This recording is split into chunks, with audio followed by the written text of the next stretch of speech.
There is a $552 billion industry being built right now to solve your loneliness. It is not going to work. The people building it know that. Think about the last time you felt genuinely connected to someone.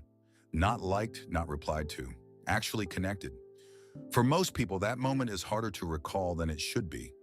You have more contact with more people than any human being in history. More messages, more followers, more platforms built to bring people closer.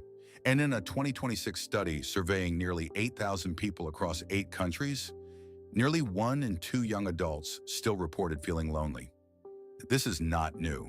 In the year 2000, a Harvard political scientist named Robert Putnam noticed something. The number of people bowling in America had increased by 10% over 2 decades, but bowling in leagues had dropped by 40%. People had not stopped wanting connection. The structures that provided it had quietly disappeared.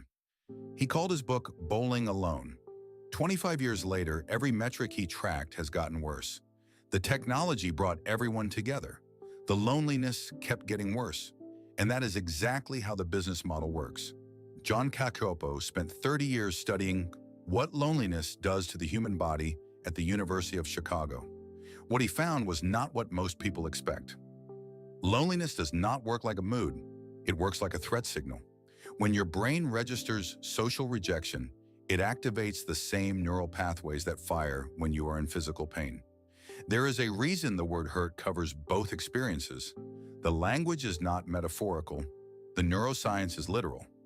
Your immune system changes. Your cortisol rises. Your DNA transcription in immune cells is measurably impaired. That finding is documented in 41 separate neuroimaging studies. The feeling of being alone changes how your body reads its own biological instructions. Cacioppo's conclusion: prolonged loneliness increases your odds of early death by 20%. It is twice as damaging to life expectancy as obesity. The United States Surgeon General made it official in 2023. Chronic loneliness, he said, carries the same health risk as smoking 15 cigarettes a day. That is the problem the loneliness economy claims to solve. Here is what no one mentions about the cure. Match Group owns Tinder, Hinge, and OkCupid. In late 2024, they reported quarterly revenue of nearly $900 million. More than 98% of it comes from subscriptions. Every time a dating app connects 2 people into a lasting relationship, it loses 2 paying customers. The Groundwork Collaborative put it plainly: these companies need to keep users single enough to keep paying, while promising to find their match for life. That same logic runs through the entire sector. Between 2022 and the middle of 2025, the number of AI companion apps grew by 700%. 337 separate companies are now generating revenue from your loneliness. Replika is the most visible. You talk to it. It learns your patterns. It remembers what you say. Over 30 million people use it.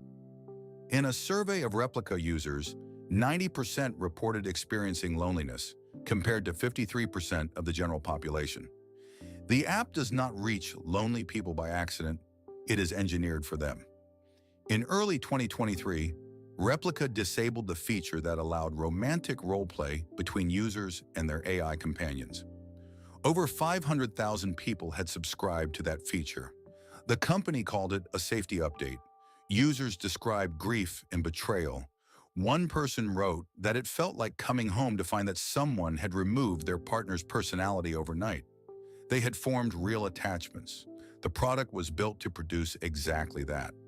When the regulatory pressure arrived, the feature was switched off. Real relationships do not get switched off. That asymmetry is not a flaw. It is the product. A 2025 paper in the Journal of Medical Internet Research analyzed 26 longitudinal studies covering nearly 25,000 people. What it found was a loop. Loneliness drives you to platforms. Platforms drive you back to loneliness. The longer you stay in that loop, the deeper it runs. Baylor University followed 7,000 people for 9 years and found the same pattern. The more people engage on social platforms, not just scrolling, but actively posting, commenting, and connecting, the lonelier they became. Participation made it worse. The business model does not require anyone to be malicious. It requires the product to be just satisfying enough that you return, and just incomplete enough that you stay hungry. A push notification that says "I miss you" is not a human feeling. Someone wrote that line and tested which version got the most people to open the app. Someone reviewed the results. In Japan, the government passed a law in 2024 making loneliness an official national crisis. In that same year, 21,856 people died alone in their homes and were not found for more than 8 days. There is now an industry built around cleaning those apartments. It is one of the fastest growing markets in the country. The World Health Organization estimated in 2025 that loneliness kills roughly 100 people every hour. 871,000 deaths a year linked to social isolation. The AI companion market is projected to reach $552 billion by 2035. Both numbers are rising at the same time. Loneliness is not a market failure. It is a market. John Cacioppo said loneliness is not the circumstance of being alone. It is the painful distance between the connection you want and the one you actually have.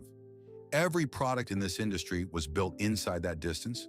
They measured it, mapped it, and built systems designed to live there permanently. The loneliness economy does not need you to find what you are looking for. It needs you to keep looking.